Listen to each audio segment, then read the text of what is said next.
ये कहानी उस शख्स की है जो आंसू की लहरों में डूबा रहता था।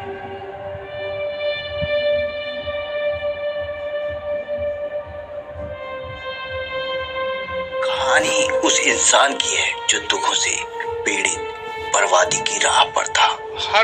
हर साल एक मौत होती थी। आखिर कैसे जीवन के एक आकस्मिक परिवर्तन ने उनके उजड़े घर को बसा दिया और उन्हें सुखी किया। क्या था वो परिवर्तन? आखिर कैसे उन्होंने मौत को परास्त किया? आइए जानते हैं। हर साल एक मौत होती थी हमारे परिवार में। हर साल एक आदमी ऐसा मरता था जो बिल्कुल सर्वश्रेष्ठ हो, अच्छी, सबसे बड़ा तगड़ा। हमारे परिवार में ऐसी मौत होती थी। और एक दिन बस वो ऐसे ही हो रहा था, सुनता और ये देख रहा था कि हमारे घर में ये सारे क्यों होते हैं ये सब। मैं मतलब दिल से बिल्कुल अंदर से टूट चुका था सर। और मैं सोचता बहुत ज़्यादा था। मैं इतना सोचता था कि मैं मतलब मेरे ताऊ जी के हैं बच्चे, उनके बारे में भी, चाचा के बच्चे उनके बारे में भी, और मैं अपने परिवार के बारे में, सबके बारे में सोचता था। और ऐसी घटनाएं हो रही थी। सो खूब देवी देवताओं की पूजा करते थे, खूब हमने मन्नतें मांगी सब जगह, लेकिन हमारा इनका निवारण नहीं हो पाया। और हर साल एक मौत होती थी। तो आपको संत रामपाल जी महाराज जी के बारे में कैसे पता लगा? सर जी, मेरा भाई जो ताऊ जी का लड़का था वो एक्सपायर हुआ पहले, तो उसके बाद मेरे चाचा जी का लड़का जो राजस्थान पुलिस में था वो एक्सपायर हुआ। उसके बाद मेरा खुद का भाई जो इंडियन ऑयल में था, सरकारी नौकरी में, सेंट्रल गवर्नमेंट की नौकरी थी, वो एक्सपायर हुआ एक्सीडेंट में। और मंगलवार का दिन था, मंगलवार के व्रत कर रखे थे मंगलवार का, इतना बड़ा भगत था वो। उसके बाद मेरी मम्मी उसका वो सुन के वो बेड से नहीं उठ पाई, बेड पे ही रही। वो कैंसर हो गए उनको, वो भी मर गई। मैं एक दिन समाचार सुन रहा था, बस मेरा एक शौक था शाम को मैं थोड़ी देर समाचार जरूर सुनता था। मैं समाचार सुनते सुनते बस जैसे चैनल लगा रखे थे कि मैं और इनके भजन सुनता था मैं, कृष्ण जी के, इनके सब जो ये बोलते हैं ना, ये आते हैं सब। तो जैसे ही चैनल बदल रहा था तो संत रामपाल जी का चैनल लग गया और उसमें 5-7 मिनट ही सुन पाया उनके प्रवचन में। मैंने सोचा ये ना तो इसके दाढ़ी है ना मूंछ है, ये सफ़ेद कपड़े में, ये तो पता नहीं क्या बोल रहे हैं। मैंने वही टाइम देखा, दूसरे दिन भी फिर वही सत्संग मैंने चालू किया। मैंने 5-7 दिन सत्संग सुने साहब। क्या बता रहे थे संत रामपाल जी महाराज? संत रामपाल जी महाराज बता रहे थे, एक ब्रह्मा विष्णु महेश इनकी ये अविनाशी नहीं है। इनकी पूजा में भाई शास्त्र विधि अनुसार करने से ही हमें लाभ होंगे, और वैसे हमें लाभ नहीं हो सकते। देवी दुर्गा है, इनकी माँ है, हमें पता ही नहीं था कि अविनाशी नहीं है। सर, आप एक शिक्षित व्यक्ति हैं, आपने भी देव देवताओं की पूजा की है, तो यकीनन आपने वेद शास्त्र तो पढ़े ही होंगे। तो इस बारे में क्या आपको पहले कोई जानकारी नहीं मिली? भक्त जी सर जी, मैंने गीता पढ़ी है, बहुत गीता पढ़ी है। मेरे दादाजी जब एक्सपायर हुए थे तो ये कहते थे भाई गीता पढ़ो। मेरे पिताजी जब रिटायरमेंट आए, सर वो आर्मी में थे, तो उनको गीता मिली थी, तो वो गीता मैं ज़रूर पढ़ता था।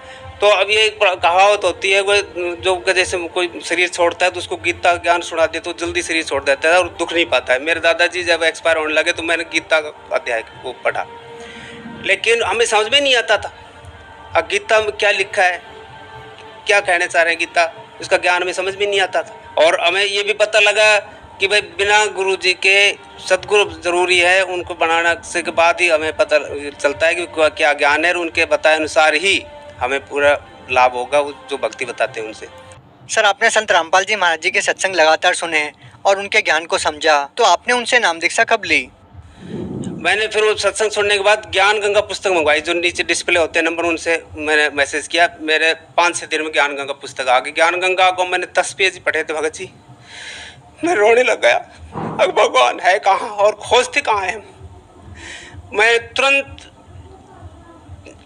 9 अप्रैल 2013 को संत रामपाल जी महाराज के चरणों में जाकर चला गया, और मैं एक फ़ोन नंबर दे रखे थे पुस्तक में, उन पर फ़ोन किया, बोले भाई आ जाओ, और ये भगवान आए हुए हैं, परमात्मा आए हुए हैं, आ जाओ, आप निश्चिंत रहो। मैंने भगत जी वहाँ नाम संत रामपाल जी महाराज जी से नाम दीक्षा ली। वहाँ का माहौल देखा मैंने, वास्तव में लोग जैसा माहौल था, बहुत अच्छा माहौल था। और मैंने उसी दिन परीक्षा भी ले ली भगवान की, गुरु जी की, परमात्मा संत रामपाल जी महाराज की। मैंने उसी दिन परीक्षा ले ली, क्योंकि मैंने दूसरे दिन स्कूल में जाना था, और मेरे को वहाँ आश्रम में 4 बज गए थे। 4 बजे अब मैं देख रहा था कि अब मुझे जाना है। मैं रेवाड़ी से जाता था, रेवाड़ी रेलवे स्टेशन से मैं अपनी मोटरसाइकिल बाइक खड़ी करके रेवाड़ी जंक्शन पे, और फिर मैं रेवाड़ी से जाता था। तो शाम को आना था और मेरी ट्रेन थी हिसार से 5 बजे, 5:05 पे चलती है रेवाड़ी के लिए। तो सर जी मैंने देखा 4 बज चुके हैं। मैंने प्रार्थना लगा, मैंने कहा भगवान मुझे, गुरु जी अपने मन में मैं प्रार्थना लगाया था, हे संत रामपाल जी महाराज आप भगवान हो, मेरी एक अरदास सुनो, आज ही मैं आपकी परीक्षा ही ले, मुझे स्कूल जाना जरूरी है, ये ट्रेन मुझे पकड़नी है हिसार से। और अब 4 बज चुके हैं। मैंने उसके बाद भंडारा भी किया, फिर चाय भी पी, और उस समय 4:30 बज चुके थे। अब बाहर जाके देखे तो बस लगी हुई थी। मैंने प्रार्थना लगाई दी थी मन में कि भगवान आज मुझे ज़रूर पहुंचना है। अब देख लो भगत जी 4:30 बजे मैं आश्रम में था। सर जी 4:30 बजे मैं आश्रम से चला हूँ और मैं रेलवे स्टेशन पर हिसार भी पहुँचा हूँ। वहाँ टेम्पो भी पकड़ा है बस अड्डे से, और फिर रेलवे स्टेशन पहुँचा। रेलवे स्टेशन पर मैं देखता हूँ तो 4:30 बज रहे हैं। मैंने देखा यार मेरी आंखों का दोष है कि मैंने दोबारा देखा यार 4:30 बज रहे हैं अभी।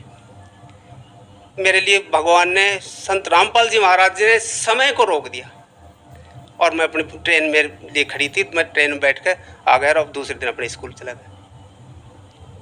तो सतगुरु रामपाल जी महाराज की मैंने पहले दिन ही परीक्षा ले ली थी। अब फिर मैंने ये कह दिया था कि वास्तव में यही भगवान है। सर संत रामपाल जी महाराज जी के अनुयायी लगातार ये दावा करते हैं कि जो भी उनसे नाम दीक्षा लेता है उनको लाभ होते हैं, चाहे वो शारीरिक हो, आध्यात्मिक हो, भौतिक हो। क्या आपको भी कोई लाभ मिला संत रामपाल जी महाराज से नाम दीक्षा लेने के बाद? सर जी मैंने बताया आपको हमारी इतनी विपत्तियाँ थी, मैं भी रोगों से ग्रसित हो चुका था। मेरे पेट में हमेशा दर्द होता था, और ये जो लेफ्ट साइड है ये, इसमें हमेशा जलन रहती थी मेरे शरीर में। मैं SR धारकर, जो जयपुर का बहुत बड़े डॉक्टर थे SR धारकर, उनसे मैंने दवाई ली। उन्होंने कहा भाई ये तो दवाई ये चलती रहेंगी तुम्हारी दवाई। फिर गुरु जी के शरण में, संत रामपाल जी के शरण में आने से 2013 में जब से मैंने नाम लिया है परमात्मा का, मैंने आज तक एक गोली खा के नहीं देखी है। परमात्मा ने मेरी अमर काया कर दी, मेरे एक भी रोग नहीं है। मैं देखो मेरा स्कूल मेरे घर से 30 किलोमीटर दूर है, वन साइड। भरी सर्दी में स्कूल जाता हूँ, गर्मियों में भी जाता हूँ, जुकाम भी लगना नहीं है मेरा, आज तक जुकाम भी नहीं लगी अब। हाँ, इतना बढ़िया फ़ायदा मालिक की तरह से हो रहा है। और कोई लाभ मैंने आपको पहले बताया कि हमारे परिवार में हर साल एक मौत होती थी, हर साल एक मौत होती थी, और वो मौत ऐसी होती थी जो सबसे अच्छा इंसान हमारे परिवार में होता था। जैसे ताऊ जी का हमारा जो बच्चा था वो एक्सपायर हुआ, भाई चाचा जी का लड़का एक्सपायर हुआ जो पुलिस में था, मेरा खुद का भाई इंडियन ऑयल में था वो एक्सपायर हुआ, और उस दिन मंगलवार का व्रत करता था, मंगलवार था उस दिन, और उस दिन एक्सपायर हुआ एक्सीडेंट में। उसके बाद एक्सपायर हुए, उसके बाद मेरी मम्मी एक्सपायर हुई। मैंने गुरु जी संत रामपाल जी महाराज से ये निवेदन किया था, मन में किया था बस, हे परमात्मा हमारे हर साल ये मौत होती है। मुझे परमात्मा के इस मिशन से जो संत रामपाल जी महाराज के चरणों में जाने से ये लाभ हुआ, और परमात्मा से मैंने निवेदन भी किया, प्रार्थना की। संत रामपाल जी महाराज ने कहा कि आज के बाद आपके परिवार में ऐसी कोई घटना नहीं हुई, और वास्तव में आज तक हमारे परिवार में ऐसी कोई घटना नहीं हुई, अनहोनी घटना जो कहते वो नहीं हुई है। सर क्या आप भी कोई पहले नशा करते थे? नशा तो खैर नहीं करता था सर जी। सर संत रामपाल जी महाराज के बारे में ये कहा जाता है कि जो भी उनसे नाम दीक्षा लेता है उनका सालों पुराना नशा छूट जाता है, क्या ये बात सच है? बिल्कुल सच्ची बात है। सत्य भक्ति करने से सारे विकार, अपन ऐसे बेईमान है, ऐसे विकारी हैं अपन सारे जीव, अगर इतने विकार भरे पड़े हैं हमारे अंदर, वो सारे विकार छूट जाते हैं। मेरे भी वास्तव में सारे विकार छूटे। बहुत विकारी आदमी था, मैं भी बहुत विकारी था। नशा तो मैं बीड़ी सिगरेट ये तो खैर मैंने नहीं किया, धूम्रपान वगैरह, लेकिन फिर वैसे बहुत गंदी आदतें थी, वो सारी छूटा दी मालिक ने। और एक सबसे बड़ा लाभ दास को क्या हुआ, दास 2013 में सतगुरु रामपाल जी महाराज की शरण में आए। उसके बाद मेरा बेटा जो है वो उसकी नौकरी लग गई, BSF में लग गया। तो वो बच्चा जो कोलकाता में उसकी ड्यूटी थी उस समय, तो वो ट्रेन में बैठ लिया, और ट्रेन में भारी भीड़ होने के कारण उसमें गेट में बैठ गया। गेट में बैठ गया तो रात को जैसे वो ठंड का समय हुआ तो उसको नींद आ गई, सर जी, नींद आते ही बच्चा नीचे गिर गया चलती ट्रेन से। वो बात में आज मैं याद करता हूँ तो मैं हमेशा बहुत रोने लग जाता हूँ। और उस बच्चे को सतगुरु रामपाल जी महाराज जी ने पीछे से पकड़ के वापस उसी डिब्बे में बैठा दिया। डिब्बे वाला अचंभित रह गया कि यार तू गिर गया था, कैसे आ गया? बोल भाई मेरा परमात्मा है, मैं परमात्मा के शरण में हूँ। उसने तुरंत मेरे पास फ़ोन किया, पापा मेरे साथ ये हुआ है। बोल भाई भगवान ही रक्षा करेंगे। और वो बच्चा परमात्मा संत रामपाल जी के शरण में भी नहीं था, मैंने ही नाम ले रखा था, वो बाद में आए हैं। फिर मैंने प्रार्थना लगाई सतगुरु रामपाल जी महाराज के पास, ये परमात्मा परिवार जो भी है समझ नहीं रहा है और आप शरण में लो। तो उसके 10 दिन के अंदर अंदर पूरे परिवार ने ये कह दिया कि पापा हमें भी नाम दिला दो। पुत्र वधू, आप बेटा और मेरी पत्नी, सब ने नाम ले रखा है और बड़े भक्ति कर रहे हैं। एक दिन अभी कोरोना काल की बात है, कितने वो बताऊँ मैं आपको। मैं ये कहता हूँ मेरे साथ संत रामपाल जी महाराज पल पल चमत्कार करते हैं कि अब ये पेमेंट कुछ कमी मिल रही थी अब इस समय कोरोना काल में। उस समय मेरे 2 लोन चल रहे हैं सर जी, जो मैंने सर्विस के लोन ले रखे थे, तो पर्सनल लोन, उसमें किस्त कटनी थी। और मेरे बेटे ने जो पैसे वो देता था हर महीने मेरे पास भेजता था, वो भेज चुका था। और उस समय मेरे अकाउंट में 30,000 रुपये की ज़रूरत थी, जो पर्सनल लोन मेरा कटना था 2-3 दिन बाद ही, और वो मेरी राशि मेरे अकाउंट में नहीं थी। उस समय मैं उदास बैठा था, परमात्मा को याद कर रहा था, संत रामपाल जी महाराज के, हे परमात्मा आप तो सब कुछ करते हो गुरुजी, ये निवेदन है। उसी समय मैं सोच ही रहा था, उसी समय मेरे बेटे का फ़ोन आया। बोल पापा क्या कर रहे हो? भाई वैसे ही बैठा हूँ, बता। बोलो कुछ पैसों की ज़रूरत है क्या आपको? देखो कहाँ से कहाँ तार भिड़ाते हैं भगवान परमात्मा सतगुरु रामपाल जी महाराज जी।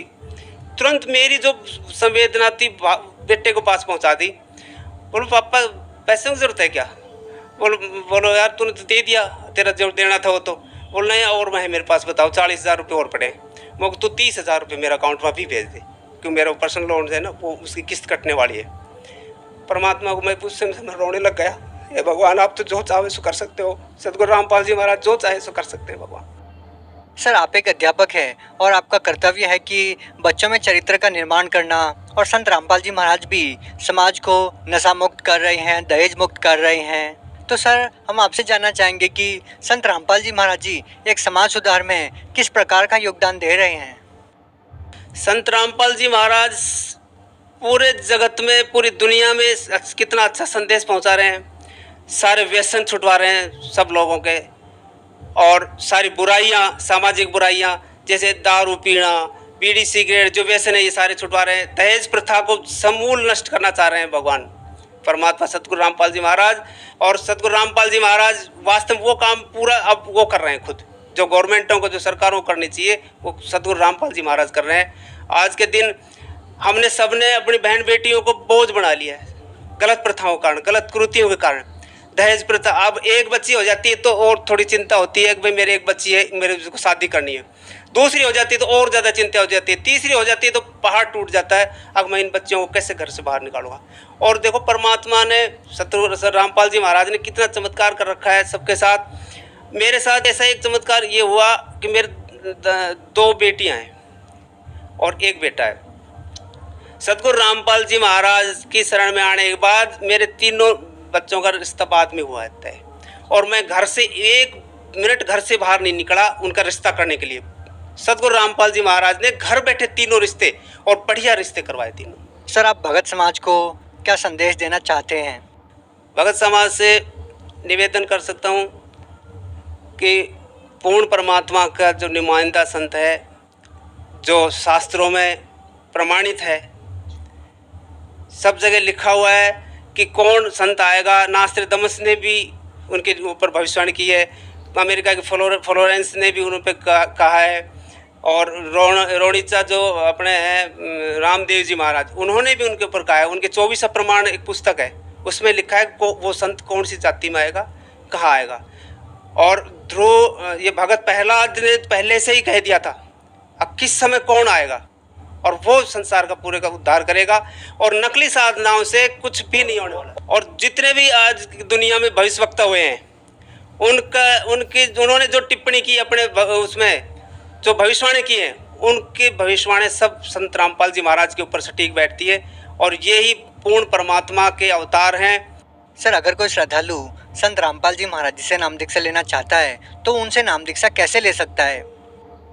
आजकल परमात्मा सतगुरु रामपाल जी महाराज ने जो प्रवचन आते हैं, जो सत्संग आते हैं, उन सत्संगों के नीचे नंबर डिस्प्ले होते हैं, मोबाइल नंबर। उन नंबरों पर आप संपर्क करके सतगुरु रामपाल जी महाराज से दीक्षा ले सकते हैं और अपना भविष्य सुखी बना सकते हैं।